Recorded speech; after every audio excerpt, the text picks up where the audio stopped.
All right, guys. I am apologizing about that. Looks like the power went out while I was literally live. So I hope everybody comes over here. Guys, smash that like if you could. Would greatly appreciate that. Smash that like if you guys can. Hope everybody's able to get their way back to the stream. Man, I was rolling there, and now I've totally lost my train of thought. So I have to help you. You guys will have to help me get it back here. But smash that like while everybody comes back in. Yeah, power just went out for no reason. So let's try to get through this, get through the rest of this stream without any more incidences if we can. Let's see here. Now I got to pull up all my windows again, of course. Okay, there we were. We're looking at the People's Temple earlier. And we were looking at the apostolic socialism, and we were in the next to last paragraph there. So again, what we've noticed so far is yeah, I don't know why this keeps happening to me. I feel like it's almost like a spiritual attack. I keep getting hit from all the different angles with these streams. But anyways, we're gonna keep on rocking and rolling, trying to finish this up before anything else happens. But we were talking about Jonestown at scale and how the event of Jonestown and Reverend Jim Jones and the people in the mass murder suicide in Guyana being a sort of recapitulating or a microcosm of what we're experiencing right now. And so I argue that we're now in a Jonestown at scale event. That's currently what's going on the world. And when we look at the rhetoric and when we look at the collectivistic ideologies, the progressive tendencies, the earthly utopia, and the social justice, we see Reverend Jim Jones promoting things that look very, very similar to the ways in which the world right now is kind of moving people and pushing them to their own suicide events. Again, like fat shaming, slut shaming. These things are actually sins that are hurting people. That's literally killing them to some degree.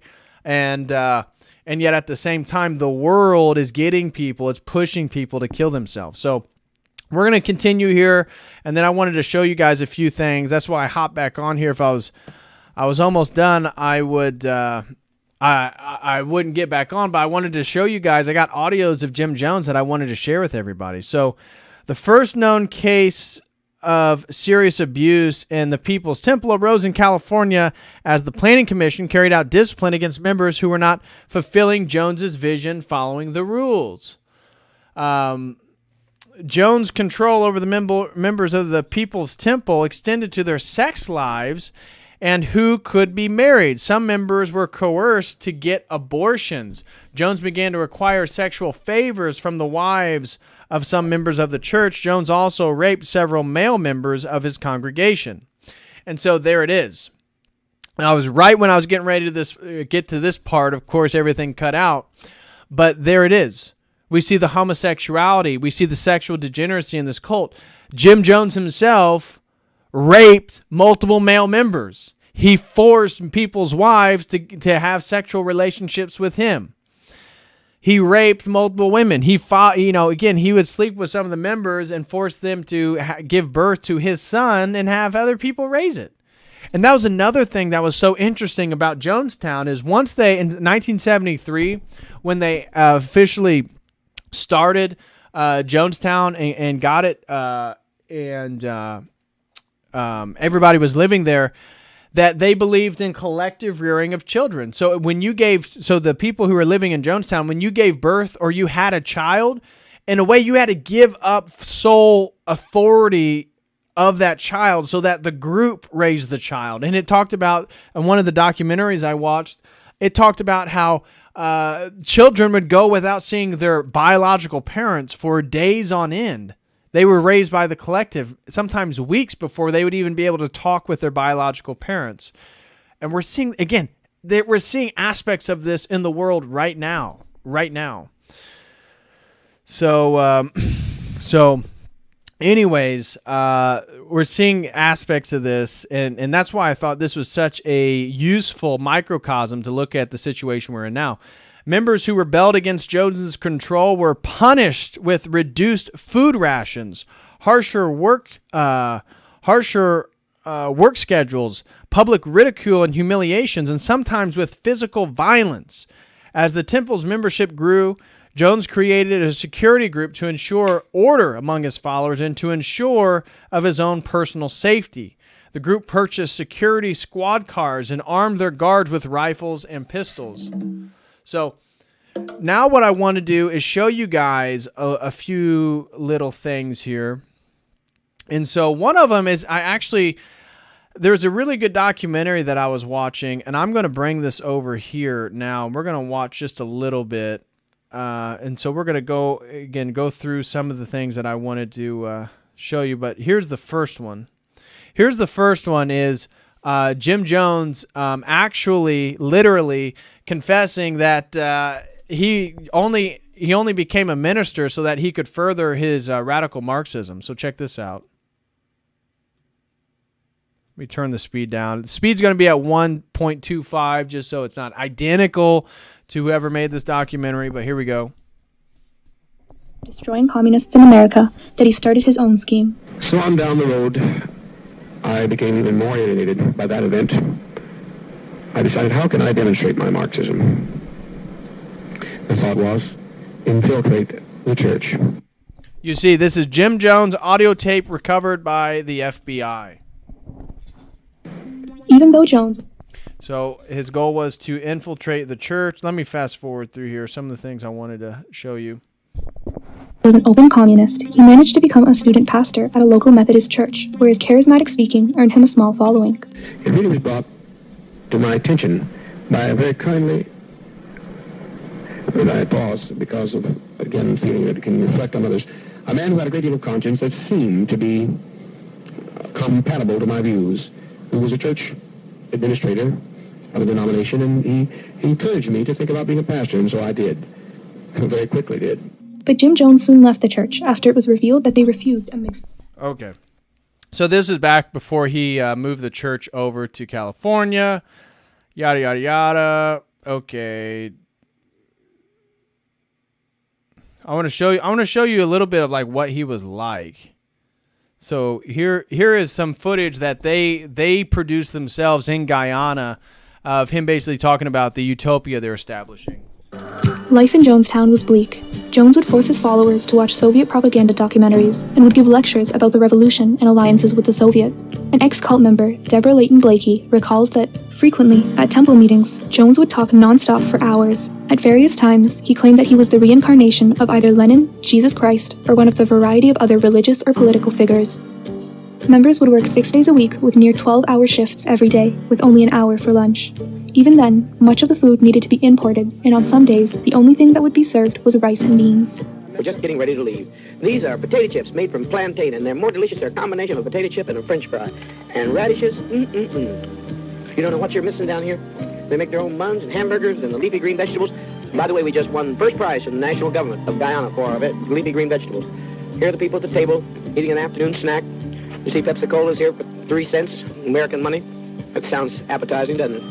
I can't get anybody to go home with me. The members he said that he couldn't get anybody to go home, but that's actually he was already feeling the dissent, that people were getting upset with some of the promises he was making and not fulfilling. Anyways, we're going to go through here. Let's see, what is this? Here's an audio of a time where somebody wanted to actually leave. So check this out. To one another what was going on, because everything was suspect. The most forbidden thing to express was to leave. He said, I really want to get away from here, and by Christmas I will be gone. By Christmas, do you want to be gone? Yeah, well, By Christmas, do you want to be gone? By Christmas, do you want to be gone? I would ask you, could I go home and make a trip to see my people? I have the power to send you home by Christmas. You see, I have the power to send you home by Christmas. But it's not on American Airlines. That's what he says, because he's going to kill him. That's what he was going to say. But But this is kind of, again, the crazy personality of Jim Jones. But it's not on Trans World Airlines. It's blasphemy. It's blasphemy to talk about going back when you have not been given any approval. Do you want to go home? No. Well, then be seated and shut your mouth and don't be in my face anymore. And shut your mouth and don't be in my face anymore. Well, that's interesting for God to speak to you that way. And so here's aspects of the congregation, actually coming, and here's the video footage. So this is the people getting onto the plane here. So you're watching the video, you're seeing all these planes. These are the delegation that the Congressman Leo Ryan had, and then a lot of these black people. These were all members of the People's Temple, and they're the ones that wanted to leave. And you see they have one guy with a rifle here. And then this is what it says. The following footage is real. I have it muted so you guys can't hear it. So what it's showing then, this tractor right here, you see this wagon pull up? That is then other members of the People's Temple that Jim Jones then, he says he didn't know, but it seems clear that he told them to go kill these people so that they couldn't leave. Because he was afraid that if 20 people left, then more people would leave, and that he thought this whole thing was going to fall apart, and he didn't want the news to get back to the United States, so he thought they killed everybody in the delegation before they were able to fly out, and that this was him. So you're getting ready to see people literally hop off with shotguns, and they thought they killed everybody. So you see this. At least 2 shooters circled the plane on foot, shooting multiple officials and temple members at point-blank range. Ultimately, Bob Brown, the man who recorded the video, was killed, along with Greg Robinson, a photographer, Don Harris, an NBC reporter, Congressman Leo Ryan, and temple defector Patricia Parks. I hit the deck, I lie face down. I have my arm over my head, basically, as though you go to sleep with a baby, One arm, my right arm was on my head like this, my left hand was this, and my face is pushed against, kissing the floor as close as possible. I don't want to move because I know they keep shooting.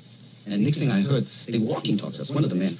And somehow, one shot hit Bob Brown in the leg, I believe. I don't know what part of body. He screamed, ouch! And caught shit or something, I don't know what he did. And next thing I know, the guy came close and blew his brain off.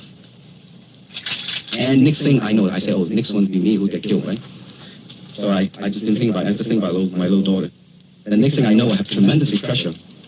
Explosion right next to my head, and my arms just feel like falling apart. I won't dare to move one single muscle. That's probably that saved my life. I guess the real saving my life is because my arms is ahead of my head. So the bullet missed the brain and hit my arms instead, and I didn't move, and the blood is all over the place. So they thought I probably did. After the shooting had stopped and the shooters had left, the pilots and co-pilots of both planes boarded the Cessna and flew to Georgetown, leaving the injured members on the airstrip.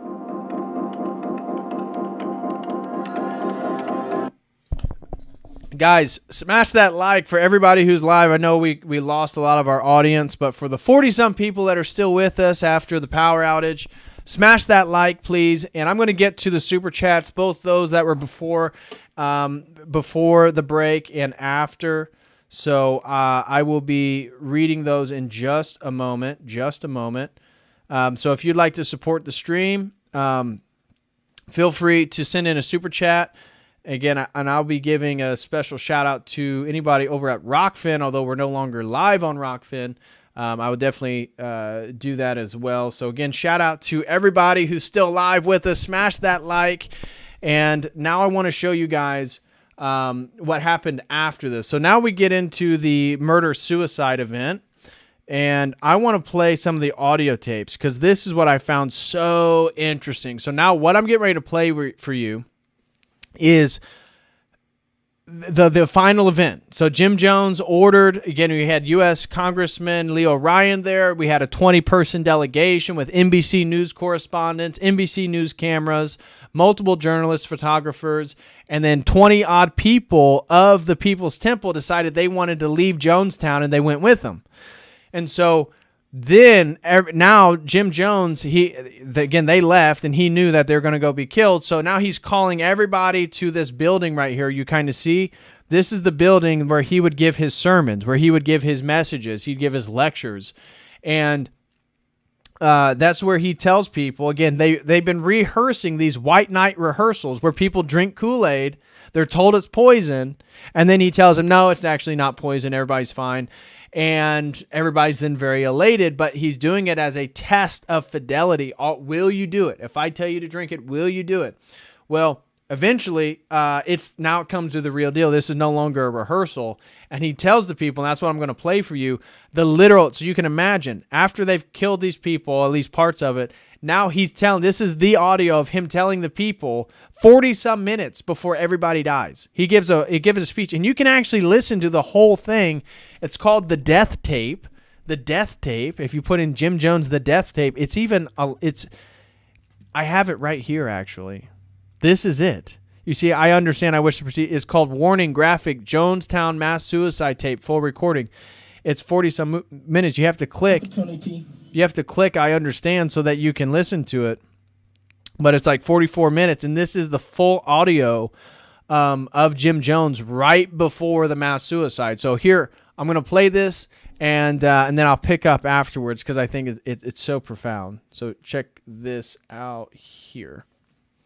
Let me get the audio right. Meanwhile, back at Jonestown, most members were unaware that a shooting had just occurred and were told that everything was fine and that they should stay in their homes. But behind this constant reassurance was a sinister plan. Jones and other aides were preparing a large tub of grape flavor aid laced with Valium, chloral hydrate, cyanide, and Phenergan, enough to kill an adult male in 30 minutes.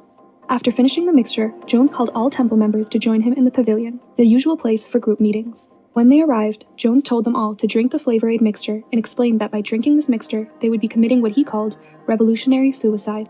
At the same time, Jones started recording the ordeal as it was taking place in a 44-minute video now nicknamed The Death Tape. Time immemorial. No man takes my life from me. I lay my life down. So to sit here and wait for the catastrophe that's going to happen on that airplane, it's going to be a catastrophe. Or almost happened here. Almost happened. The congressman was nearly killed here. But you can't steal people's children. You can't take off with people's children without expecting a violent reaction. Which is ironic because it was actually Jim Jones who was stealing people's children in one way or another. It was Jim Jones that was forcing wives to have sexual relationships with him, with married couples within their group. And Jim Jones knew, I didn't mention, but one of the culprits that said they defected, they wanted to leave Jonestown, was actually one of the most devout members of the group. I forget his name, started with an L, and he had a pistol on him. And so he got into a 6-passenger plane that was to take off, and he literally took the pistol out and started shooting the other people in the head. He shot 3 people, I believe, and then they were able to wrestle the weapon away from him. So Jim Jones, he knew this was all going to happen, and he knew his sort of henchman, this one guy, was going to pretend to be a defector and actually kill these people because he was so mad at them for leaving. And he knew that tractor with a trailer full of people were also going to come and kill those people. He already knew all this. What's going to happen here in a matter of a few minutes is that one of those people on that plane is going to shoot the pilot. I know that. I didn't plan it, but I know it's going to happen. They're going to shoot that pilot, and down comes that plane into the jungle. And we had better not have any of our children left when it's over, because they'll parachute in here on us. And step over quietly, because we are not committing suicide. It's a revolutionary act. We can't go back. They won't leave us alone. They're now going back to tell more lies, which means more congressmen. And there's no way we can survive. Other people's lives in my hands, and I certainly don't want your life in my hand. But I'm going to tell you, Christine, without me, life has no meaning. I'm the best friend you'll ever have. I can't separate myself from your actions or his actions. There is no meaning in life without me. Seems like what a very humble, Christ-like figure would definitely say. If you'd done something wrong, I'd stand with you. If they wanted to come and get you, they'd have to take me. Ready to go. If you tell us we have to give our lives now, we're ready. I'm pretty sure all the rest of the brothers are with me. Long months I've tried to keep this thing from happening, but I now see it's the will of sovereign being that this happens. See, God is sovereign being. God is just sovereign being, just the general abstract concept of being. It's not a personal God. It's not Jesus Christ. It's not the Trinity. It's sovereign being. And it's time for you now to kill yourself to be with sovereign being, because the world just doesn't understand. And one of the things that I found so interesting, and you may hear some of it in this audio, it's just like some of the criticisms of American society that he had aren't totally false. And so it's like he uses like the two hands of Satan. You know, Irenaeus the church father Irenaeus has a comment that the Holy Spirit, left hand, and the Logos, the right hand, are the two hands of God the Father, and that we learn about God the Father through the Holy Spirit and the Logos. And I couldn't help but thinking in preparation for this stream that the right and the left hand of Satan is like getting people, again, so like Reverend Jim Jones, his communist rhetoric, this anti-America, anti-capitalism, all this different stuff. Even, he was anti-CIA, FBI, all the intelligence networks. Who knows how infiltrated they were in all this stuff. But it's like he complains about one hand of Satan while also being a perpetrator and a participant in the other hand of Satan. So killing, again, the pridefulness, getting people to worship him as their God, the communism, the socialism, the sexual degeneracy, the homosexual relationships with men. Pretty wild stuff that then obviously is wrong, and then they have their mass murder suicide, and meanwhile they have to do the mass murder suicide because they have to avoid fascism or whatever thing he comes up with. Which I'm not trying to say, I'm not trying to totally promote whatever he was against, but I'm saying that there's some legitimacy in some of the criticisms he had, and it's like, well, you don't have to be either or to see that maybe both things are bad. Maybe the CIA is bad and he's against the CIA, but at the same time, what he's doing is part of the same sort of spiritual agenda at large. It's happened to us that we lay down our lives in protest against what's being done. That we lay down our lives to protest in what's being done. The criminality of people, the cruelty of people. Who walked out here today? Did you notice who walked out? Mostly white people. Mostly white people walks. You see that? Who walked out here today? Mostly white people. So he was talking about the people who left. Isn't it funny, the rhetoric? Again, this is 1978, and it sounds like something that would be happening in 2022. I'm so grateful for the ones that didn't, those who knew who they are.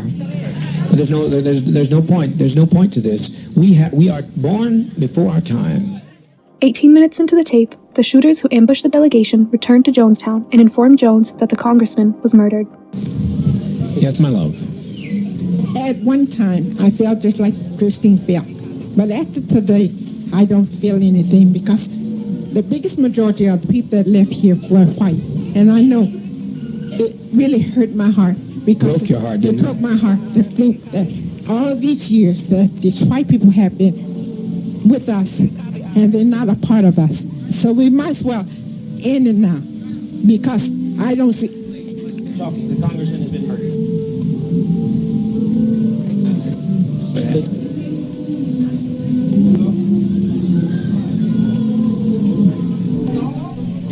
It's all over, all over. What a legacy, what a legacy. But the Red Brigade's the only ones that ever made any sense anyway. They invaded our privacy, they came into our home, they hauled us 6,000 miles away. The Red Brigade showed them justice. The congressman's dead. Please get us some medication. It's simple, there's no convulsion. Medication. The medication is the Kool-Aid mixed with cyanide and a cocktail of these toxic chemicals to literally kill you. That is what he considers the medicine. It's simple. Just please get it. Before it's too late, the GDF will be here. I tell you, get moving, get moving, get moving. Don't be afraid to die. If these people land out here, they'll torture some of our children here. They'll torture our people. They'll torture our seniors. We cannot have this. Are you going to separate yourself from whoever shot the congressman? I don't know who shot him.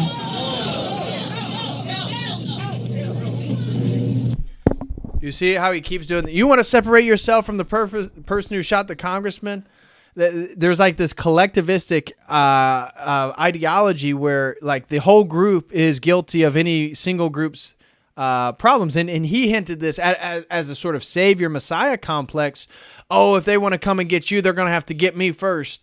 But when you really analyze it and you even see the sort of call and response, what he's doing is he's getting the people that have nothing to do with some of this other stuff to demonstrate fidelity, loyalty, and a sort of congruency with the entire group. And the sins of the man who shot a congressman, which again, that's a massive federal crime, which he knows that he's the one that's going to have to go back, or whoever did it, or he'd have to give somebody up on who did it.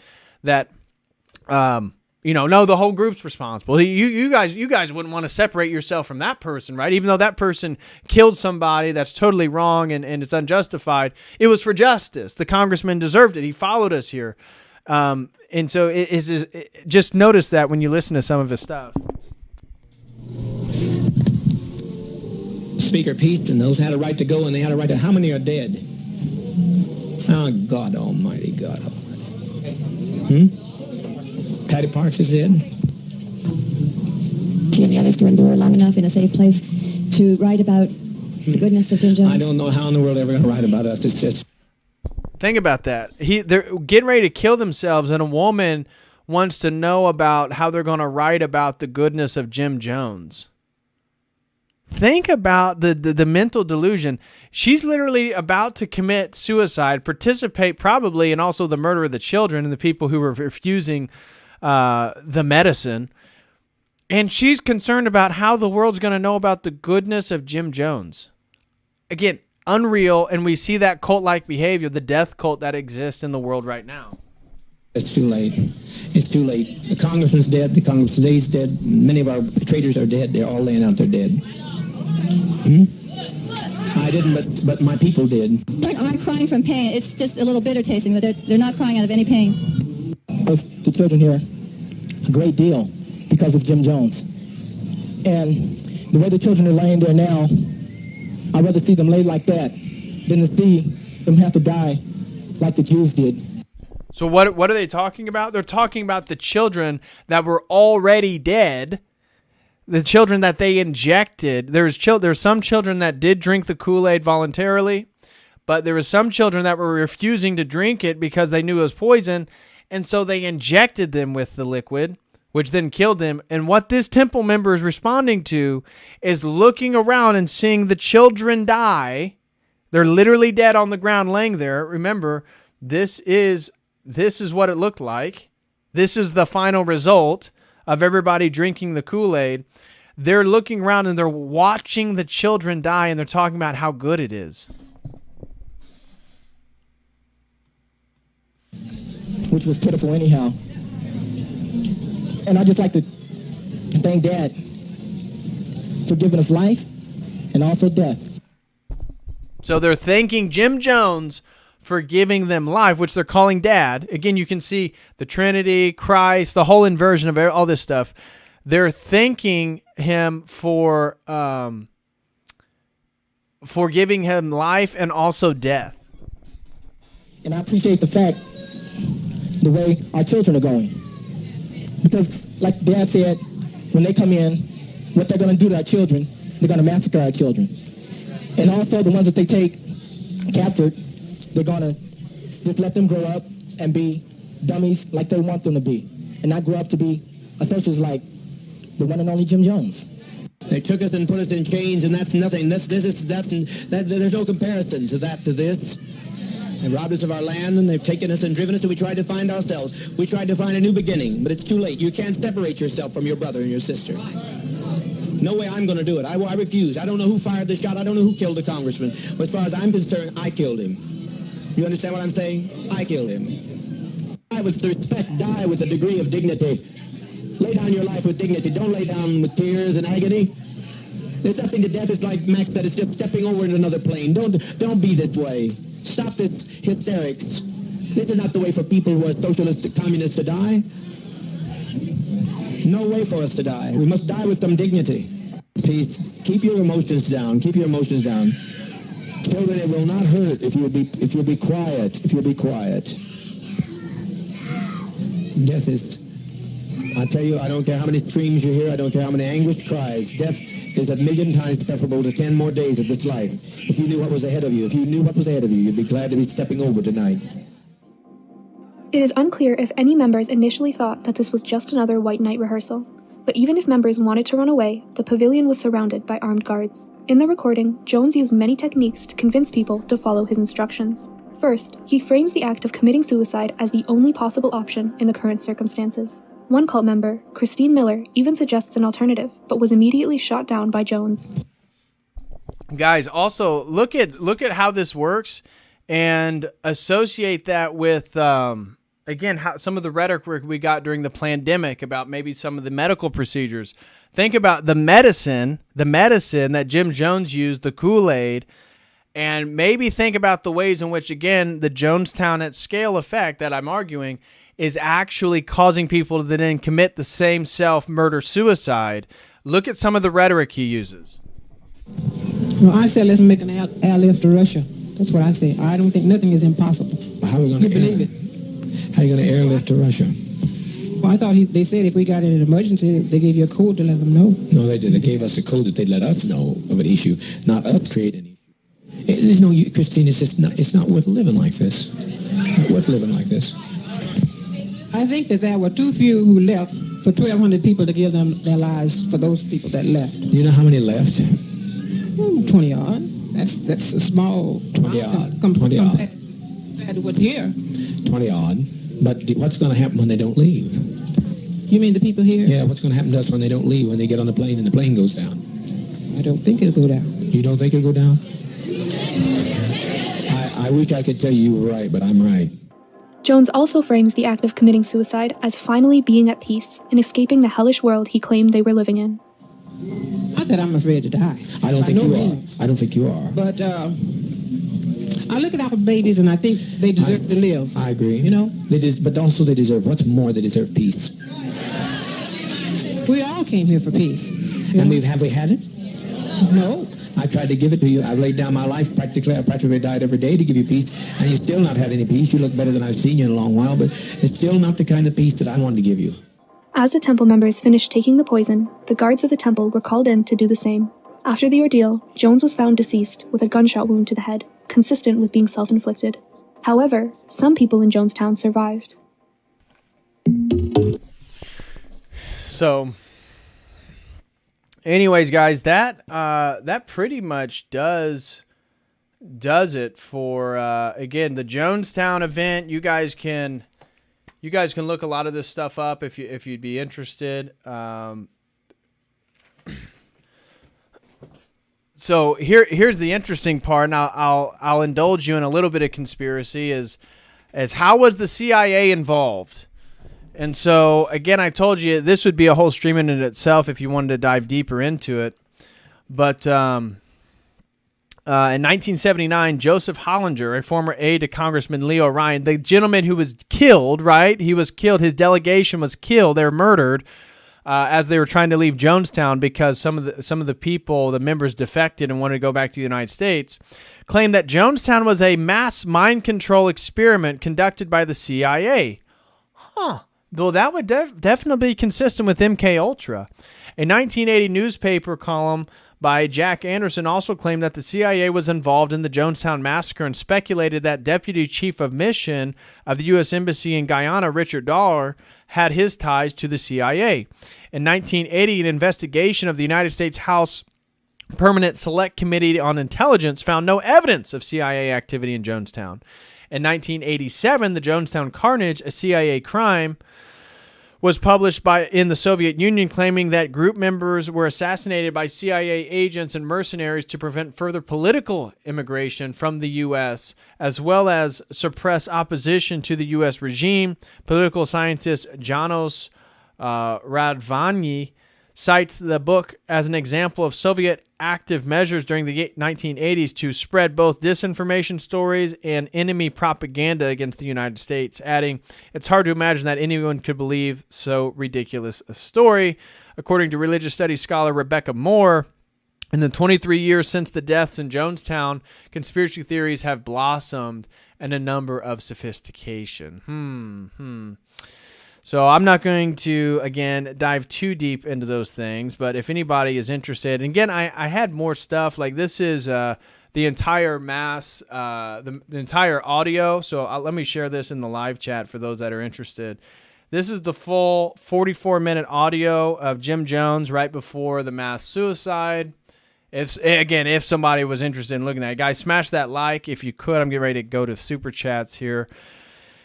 And then what else do I have? Here's a good documentary again that I pulled the clips that we were watching from. So if you want to check that out, there's that link.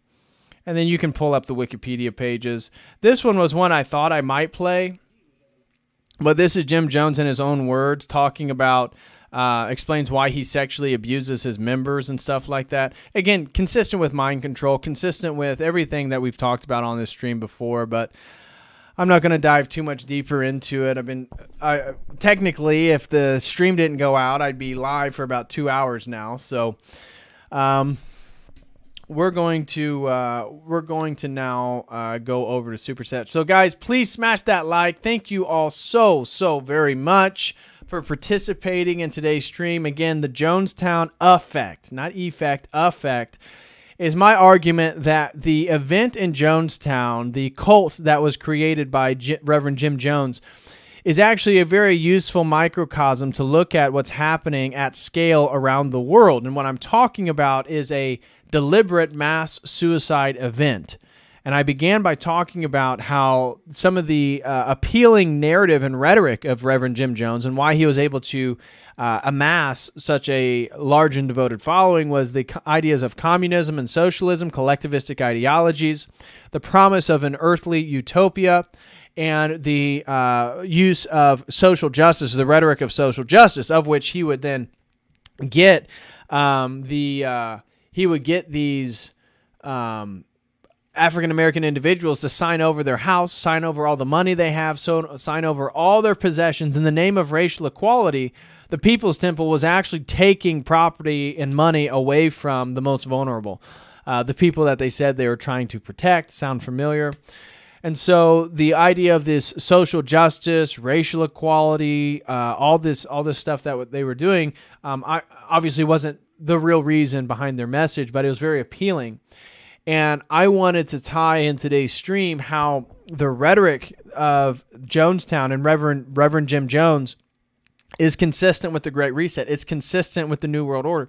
That we then are getting the same rhetoric, whether it's coming from the World Economic Forum, it's coming from the Bill and Melinda Gates Foundation, it's coming from the U.S. State Department, it's coming from all these different institutional authorities, but you will own nothing and you will like it. Communism, right? You own no property. You're going to live in a pod. You're going to live collectively. You got to think about the environment. We got to create a global utopia. The earth it's overpopulated, so we need to depopulate people. This is some of the rhetoric of the elites that are ruling the world right now of again, some of these companies. So, it's so funny. It's so funny that we can look into an example, a death cult, or what religious studies scholars describe as destructive cults.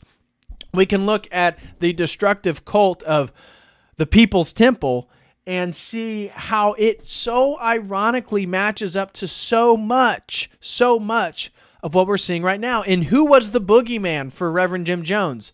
White supremacists, the Ku Klux Klan, the Nazis, Southern conservatives, traditionalists. The same exact culprits that the media establishment, that the people at large, that they're trying to get you to be afraid of. It's the same exact culprits. And so I think diving into this whole Jonestown thing really provides a useful lens of analysis to see how it relates to our world right now. The aspects of mind control, the aspects of religious devotion. We've seen BLM. We've seen some of this progressive ideology. We're getting ready to enter into Pride Month. We're going to see the same thing. The religious devotion, the religious sentiments, that the bowing on the knee, the throwing up the fist, what is ultimate authority? Again, and so we saw the ultimate authority for these people in the People's Temple was Jim Jones. As Christians, the ultimate authority is the Trinity. But as we look at the world, the ultimate authority is going to become more and more and more worldly, which is leading to the bowing down to the Antichrist. This is all part of the Antichrist spirit. This is all, again, getting people ready for this. And so the White Night rehearsals, where people would rehearse taking poison, that they would take the Kool-Aid. They thought it was poison, and then he would say, no, that's not poison. Actually, you're fine. You know, congratulate everybody who took the drink and move forward. That now... eventually, once it was time, everybody was primed and ready. They had already done it 20, 30, 40 times, the rehearsal for drinking the Kool-Aid. What do you think the pandemic is? What do you think the structure of the world is right now? They're preparing us. They're doing the exact same thing that they did in Jonestown. It's the same exact format and structure as Jonestown. We're seeing it at large. And so that was today's stream. The devil, suicide, and collectivism. The collectivism is the loss of the image of God, the loss of the person. This is the trick of the devil. And so in a way, we're all killing ourselves through our sin. But when we look at the world and we look at the obesity and the drug addiction and the transgenderism, these are all ways in which through sin, the devil's getting people to ritualistically kill themselves. Again, the people that I saw that were at Walmart that were morbidly obese, and they still had Mountain Dew and chips and soda pop and all this sugary stuff in their cart, they are killing themselves. And in the process of killing themselves, they're giving money to the institutions that are trying to kill them. The corporations, the food process, they're giving them money to kill themselves.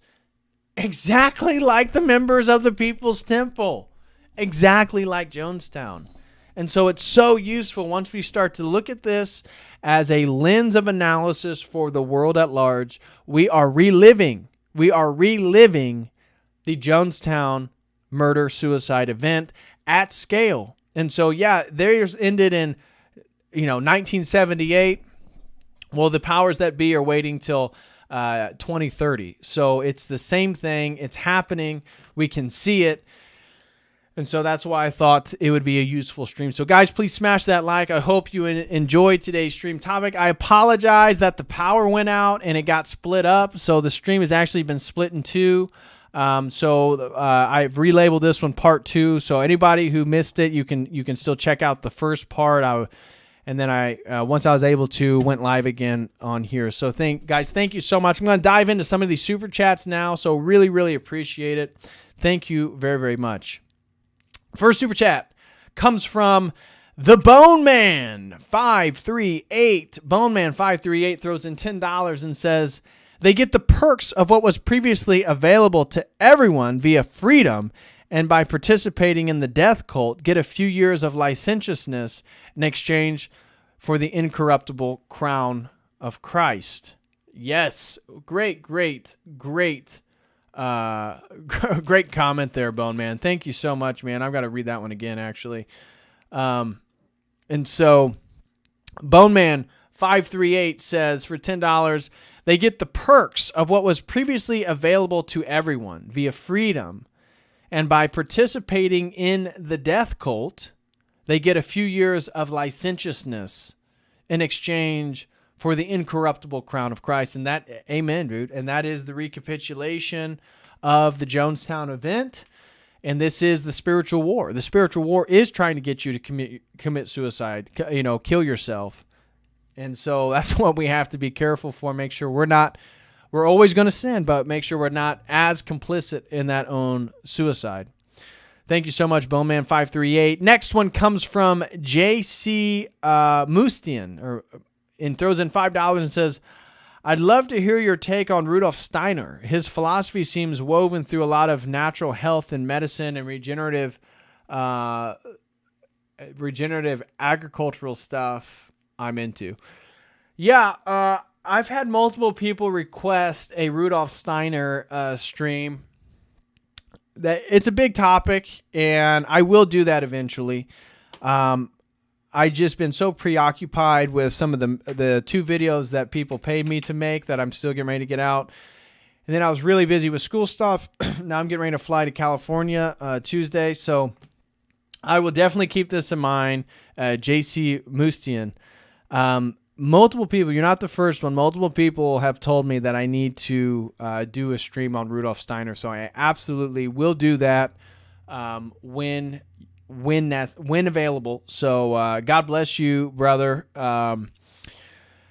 I know that Steiner and anthroposophy is very popular amongst the perennialists. It's very popular, like you said, in sort of natural health medicine field. So I will save my comments for a more exhaustive and fuller stream on that topic. So, thank you, JC Mustian, for the $5 super chat.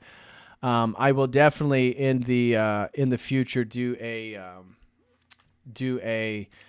Rudolf Steiner stream. So thank you very much, guys. Again, please smash that like for everybody who's still live with us. And if anybody would like to show some love and support the stream, please throw in a super chat using the Streamlabs link. I would greatly appreciate that. Next super chat comes from Jessica Z. Shout out to Jessica Z. I hope you're doing well, Jessica. It's great to meet you in the premium members group this past Thursday. So anybody who hasn't, I do recommend you become a premium member. We have great private combos every other Thursday night. She says, great stream. Stay alive. Absolutely will stay alive. She throws the peace hands. That's not me. That's the comment. So absolutely, Jessica Z. Thank you so much for your support lately. Thank you so much. I hope, again, you continue your journey into orthodoxy. And God bless you. God bless your family. Hope everything continues to go well. Thank you very, very much, Jessica, for your support. I do greatly appreciate it. And guys, if anybody would like Jessica and some of the other members, if you would like to become a premium member and join us in a private Zoom chat every other Thursday, you can do so by becoming a premium member with the link that I just posted in the live chat. So let me know if that's something you would be interested in and purchase. I'd greatly appreciate it. So thank you, Jessica. Shout out to you and God bless you. Next super chat comes from Thomas Henderson. Throws in $10. He says, here's $10 to help you keep the lights on. He says, strange parallels between Jim Jones and the current zeitgeist. Thanks for another poignant stream. Top-notch research. Well, thank you so much, Thomas Henderson, another premium member. God bless you and your family, brother. Hope you're doing well. Really appreciate you. Stay safe up in the northern territories of Canada. Thomas Henderson, really appreciate our combos this past Thursday, and he throws in $10. In fact, in this past premium members group, I actually was talking about that. I'll be doing a stream on this topic and what caused me to do a stream on this topic. So I'm glad it turned out well, Thomas Henderson. Thanks. I appreciate it, brother. And again, he throws in $10 and said, here's 10 to keep the lights on. Yeah, power went out. So not ideal situation. Strange parallels between Jim Jones and the current zeitgeist. Yeah, very strange. It's almost like they're using it as a playbook. I mean, the rhetoric, the format, so many things are similar.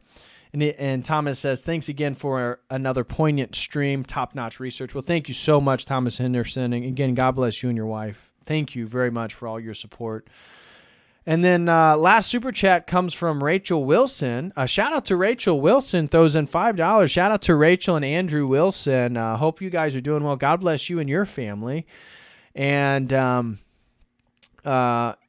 Rachel throws in $5 and says, can't wait to share some of my research with you for my second book, which is tied in with this Gnostic cult stuff. Great show. Well, thank you so much, Rachel. I really appreciate that.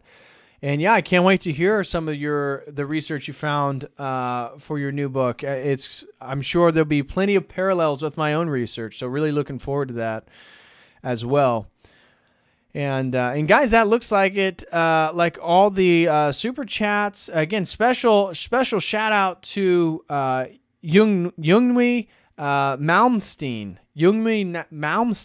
over on Rockfin threw in $100. Thank you so much for that very, very generous super chat.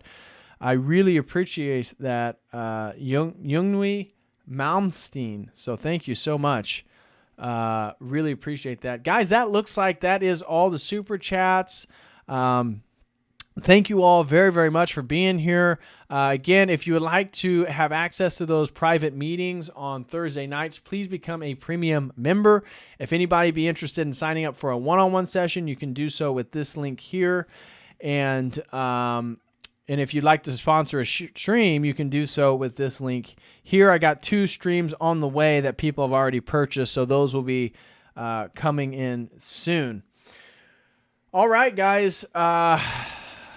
Rachel says, yeah, COTEL streams have been so good lately. Well, thank you so much. I'm really glad that you appreciate that.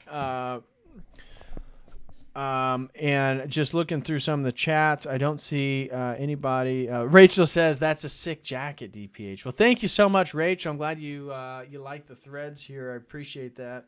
I do love the denim now and again. So anyways, y'all have a wonderful, wonderful Saturday night. I will be back either Monday or Tuesday. So Tuesday evening, I fly out to California.